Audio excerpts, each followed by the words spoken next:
What's up, YouTube? It's your boy, the Cartoon Catastrophe. Today we're counting down top 10 cartoons of all time. Let's go. Number 10.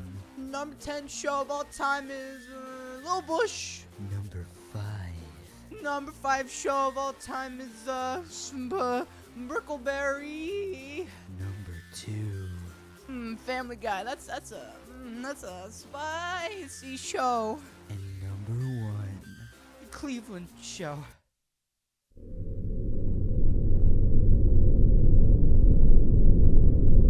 Where's north from here?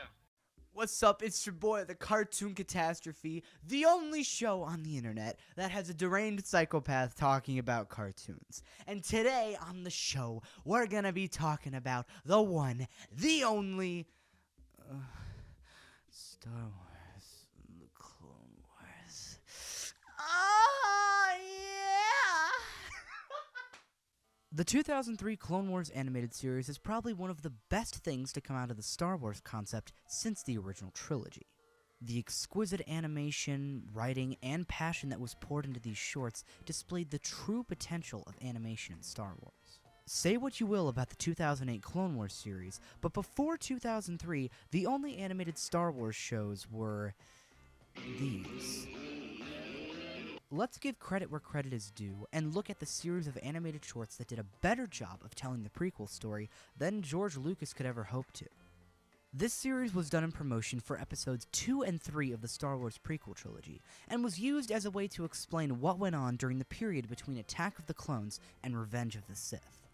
This allowed for a fleshed out and action-driven story, showcasing some of the best talent Cartoon Network had at the time, led by the god of action cartoons himself, Genndy Tartakovsky.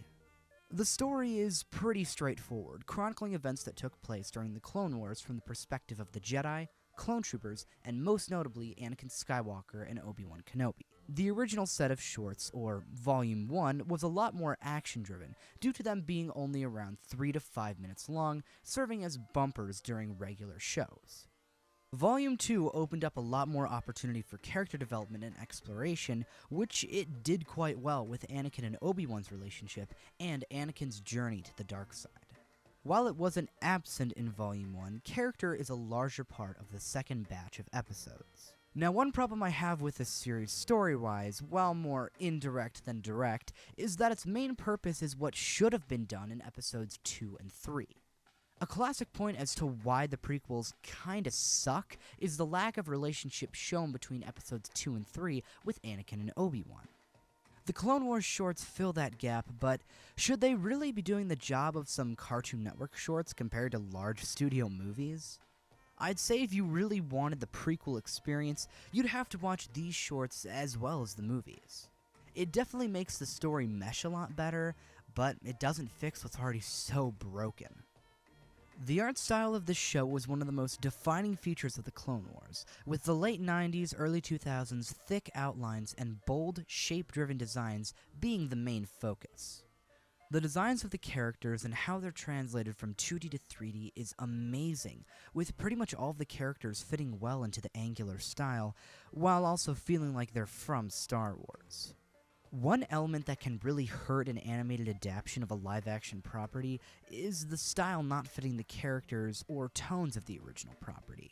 For example, compare Ultimate Spider-Man to Spectacular Spider-Man. While both could work on their own as adaptations of the character, if we compare it to the recent movies that were in theaters at the time, like the Tobey Maguire or Andrew Garfield series, which one feels more like an actual Spider-Man cartoon? While extremely stylized, Spectacular feels more appropriate for the Spider-Man character, while also being its own thing.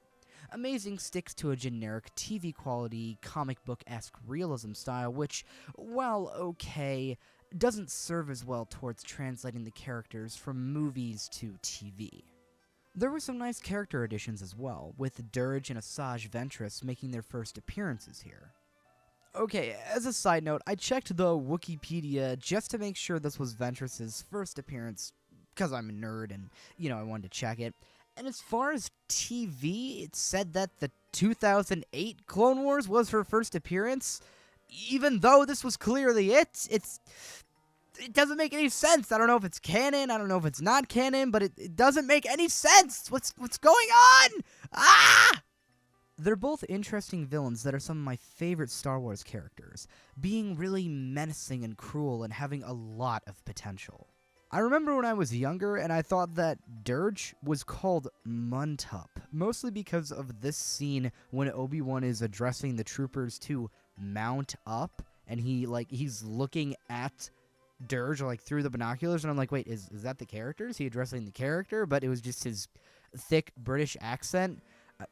I don't know. I was pretty dumb as a kid. I mean, I still am, but I was a lot dumber as a kid. So let's get down to the actual animation of this show.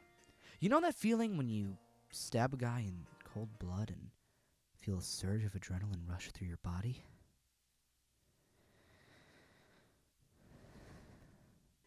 Well, imagine that 10 times, and that's how this animation feels watching it. Don't believe me? Just look at this.